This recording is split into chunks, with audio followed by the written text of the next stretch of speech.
Hey guys, welcome back to my channel.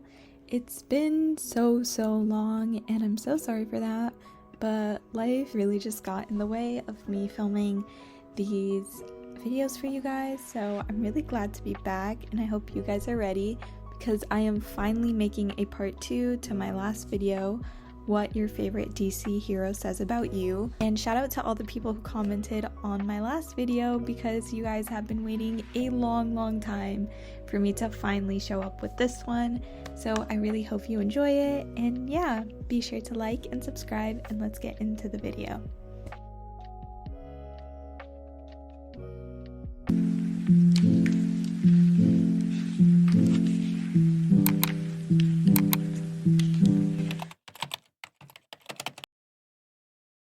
First of all, I'm so sorry for leaving Green Lantern out the first time. In my last video, I mentioned that I forgot him, and I did. It was in the middle of editing when I realized, oh my gosh, I forgot to talk about him. But don't worry, we're talking about him today. So Green Lantern, or Hal Jordan, is the only one on this list today who isn't part of the Bat family. The rest of the characters I will be talking about today will be part of that. So let's start here before we go down that kind of rabbit hole. So here's the thing people forget about the ring. It doesn't care how strong you are. It doesn't care how smart you are, and it only responds to one thing, which is your will, specifically your ability to keep moving when you're afraid. And I think it's a beautiful idea right up until you sit with what that actually asks of a person, because it's a lot. And if you love Hal Jordan and Green Lantern is your favorite superhero, there's a real chance you're someone who has decided pretty early in life that being afraid was just not an option for you. Maybe nobody was coming to handle things if you didn't, and maybe fear got treated like a weakness where you grew up. Either way, you learn to override it, to act first and then feel later, or ideally not feel at all. And you got good at it too, probably. You're the one who's already moving while everyone else is still talking themselves into it. So you're a very proactive person, which honestly I envy, and I think that's amazing. But there is a cost that nobody warns you about. The ring runs on courage, sure. Except a person can't actually delete fear from themselves. You can only shove it somewhere where you can't see it at most. And the fear you won't look at just doesn't leave your body, it's waiting there, it's being compounded. In the comics, they literally turned it into a monster called Parallax. And the whole point of that story is to say that it doesn't beat Hal from the outside, it gets in through the part of himself he refuses to examine. That's the real read on you. You can be genuinely fearless in every situation that involves actual danger and completely unable to say, I'm scared, or I'm exhausted, or I can't keep doing this. Sometimes all that motion, all that recklessness, the never sitting still, it isn't courage, it's just a very fast way of never having to be alone with yourself. So if you are ever feeling scared or exhausted, don't be afraid to ask for help. Alright, now we're moving on to the Bat Kids, the Bat family. I talked about Batman in my last video, and if you watched it all the way through, you know I am a huge Batman fan and that I have so many Batman comics. I just recently reread Batman Gotham by Gaslight. I think it's such a fun storyline and I love the art in it. So now we're kind of going into the Bat family, which is one of my favorite parts of the DC universe. I think they're so intriguing and so much fun to look at, and some of my favorite characters are here. So of course we have to start with Nightwing, or Dick Grayson, and it's I think a little strange to start with him because on paper I think everyone sees him as the most successful story of all the Robins. He's the one who has a very upbeat trajectory, I would say, because 4 boys grew up in Wayne Manor, but Dick is the one who kind of came out with a warm personality, and he built his own name, his own city, his own life, and somehow he did it without turning into Bruce, his mentor, which is not a small thing when your mentor is the Batman. I mean, everyone points at him like, see, it's possible, you can survive a childhood in that kind of environment and still turn out okay. But I think there's almost a trap of being a Dick Grayson person, because being the one who's okay slowly becomes your entire job. You were probably the oldest if Dick Grayson is your favorite character, or you got handed the oldest role way too early. You're probably the kid who grew up a little too fast and turned into the person that everyone leans on. You're essentially the glue of your family or your friend group. You're the one who checks in, smooths everything over, and shows up when needed, and people trust you. The problem, or I guess the darker side of being a Dick Grayson fan, is that you never got a version of that for yourself. When you're the stable one, no one's holding that ladder for you as you're climbing up, because I guess your whole group, your whole family kind of quietly agreed a long time ago that you're fine, because you're always fine. That's your thing. So you carry everyone else's breakdowns and privately file away your own mental stress, and you just tuck it away for later, and somehow you never get a chance to evaluate it because you're supposed to be okay. That's what everyone expects. You've probably noticed you're incredible at getting other people to open up and weirdly allergic to doing it yourself as well. Underneath all of that charm is something I think a lot of oldest kids carry around and never quite say aloud. And it's the fear that you're loved for what you hold together, not for who you would be if you ever took a break from being okay. And once again here, I would like to remind everyone that it is totally okay to ask for help, even when you're in the position where everyone turns to you for help. It can be extremely exhausting, and I know it from firsthand experience that this is not a sustainable way to take care of yourself. So if you ever need resources, one resource I highly recommend is Crisis Text Line, as it is an anonymous way to get help. You essentially text in, and a volunteer crisis counselor will help you out and help you regulate your emotions. So if you're ever feeling like you have nowhere to turn, don't worry, there are plenty of places for you to go and to take care of yourself. So make sure to do that.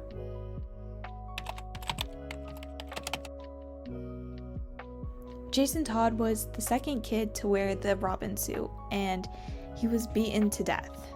I'm not going to put it lightly, and I'm not sure how YouTube reacts to me using these kind of words, but I guess we'll see. The part that actually breaks him isn't the dying. Remember, the part that really broke Jason Todd emotionally was coming back and finding out that the world just kept going after his death, even with his killer still out there. Sure, everyone grieved, and then everyone moved on, especially Batman. So Jason looks at all of that and makes a decision. He's done playing by the rules that let this happen to him. If Batman won't cross that line, Jason will. And I think it's understandable, and honestly you can understand both sides, and it makes this sort of storyline for Red Hood so heartbreaking and interesting to look at. If he's your favorite, me too. He's one of my favorite characters, as you can tell probably from my spirit when talking about Red Hood. But like I said, if he's your favorite, you probably feel things very loudly, and you probably have a strong passion for justice and fairness, and I think it's kind of beautiful that that's there. But it is really hard when you have all that in an environment that attempts to shut these bigger things down and say, it's not that deep, we can move on. But here's what's underneath all of that, and it's the exact thing the anger is built to hide. Rage is what grief becomes when it's too dangerous to just be sad. You come in hot because when you're sad you feel small, and being small is how you feel people can take advantage of you and people can wrong you, which is something you never want to happen. Especially if that's something that happened before, you never want to feel that way again. So you push against anyone and anything. You test the people who stick around, you poke at them, you're waiting for them to bail, because at least if you're the person who drove them off, you're the one who's still holding the wheel and the control over the situation. The fighting was never actually the hard part for you. The hard part is really believing that you are ever someone worth coming back for. Now we're going to move on to Red Robin, or Tim Drake. And I think he has a very interesting origin because technically no one picked him. He's the one who picked the mission and kind of like inserted himself into the Bat family. And remember, he was the kid who worked out who Batman was completely on his own, which is very impressive. And he figured it out from the outside just by paying attention and inserted himself into the Bat family. Like, that's like the ultimate manifestation move. And unlike Dick Grayson, he wasn't part of the Bat family because his parents died and Bruce decided to take him under his wing. It wasn't because he needed an outlet for his anger, kind of similar to Jason Todd. Instead, he looked at the whole situation and concluded that Batman was spiraling and he needed a Robin to stay functional, so he volunteered to be the fix. He reasoned his way into the cape, which I find his origin and his way of becoming Robin so unconventional, but because of that, very intriguing. So, if you also feel that way, he's probably your favorite DC hero. Because of that, I think you're the one who clocks the thing everyone else walks straight past.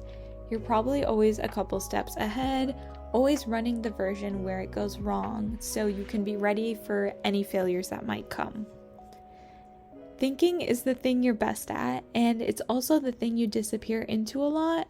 And that's because those two facts are more connected than you'd like them to be. Here's what a mind like yours is very excellent at: turning feelings into problems. A problem you can work with. A problem has steps. So when you lose someone or something lands that you genuinely can't fix, the instinct fires instantly. You want to get busy, get useful, and break it down from every angle. So you want to do literally anything except sit in the middle of it and let it hurt. And I will say, it probably mostly works, but it's sort of a trap for yourself because you talk yourself into believing that needing other people is just an inefficiency you can engineer around, and you end up doing a lot more alone than you ever meant to be. You spend so much of your life 3 moves ahead of everyone else that you're almost never in the room you're actually standing in. So if you are a Tim Drake fan, I just recommend slowing down a little, reminding yourself of the people around you, and just reminding yourself that you can live in the moment.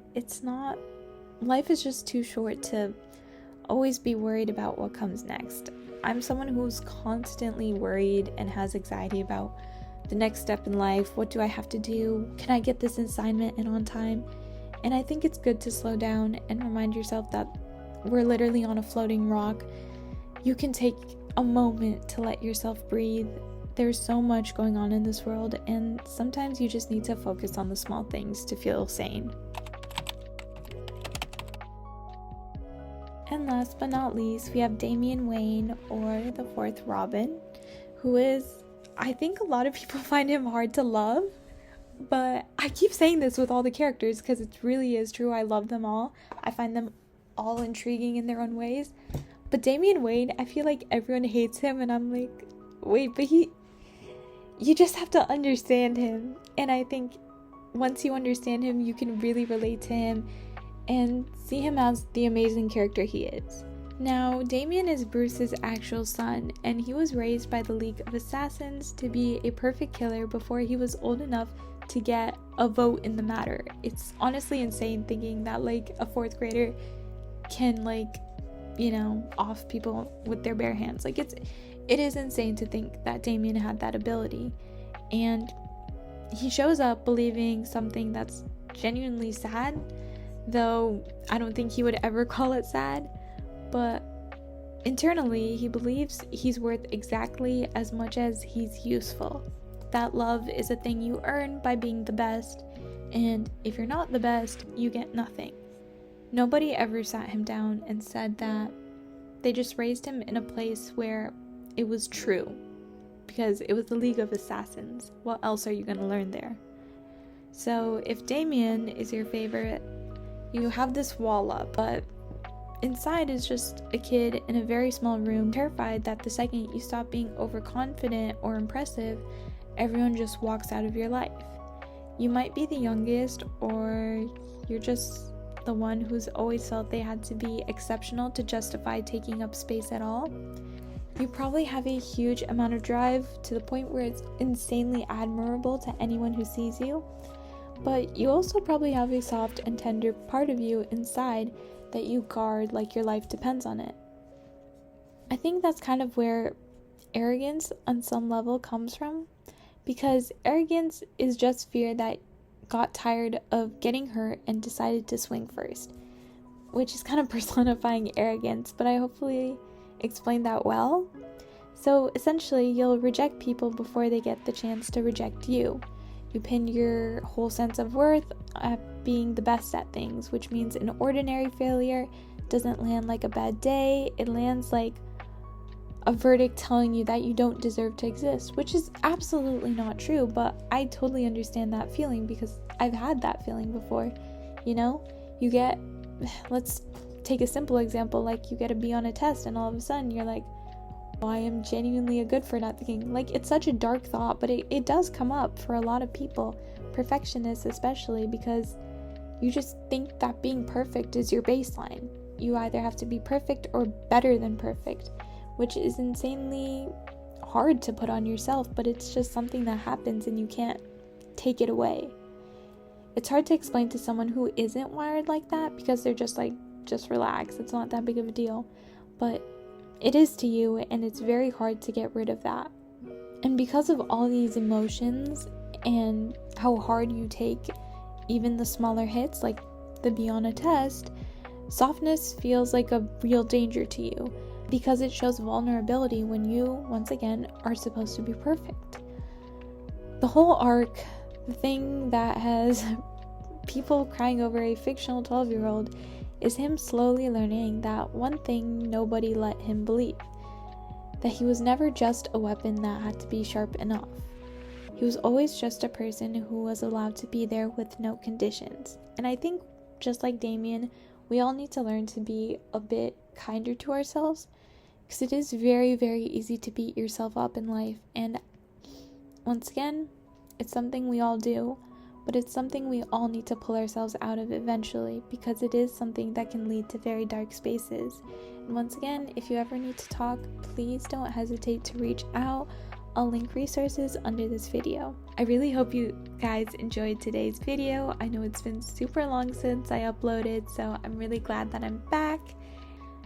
And let me know in the comments if there are any videos that you want to see from me. If you want me to continue this series, drop down some superheroes that you think I should include. Should I do Marvel heroes next? I am highly debating that. And also, because Spider-Man Brand New Day came out recently at the time of me recording this, please let me know your thoughts on it, because I would love to interact and talk about that. Thank you so much for watching this video. I love you guys, and yeah, hope to see you soon. Oh, and don't forget to like and subscribe. Okay, bye!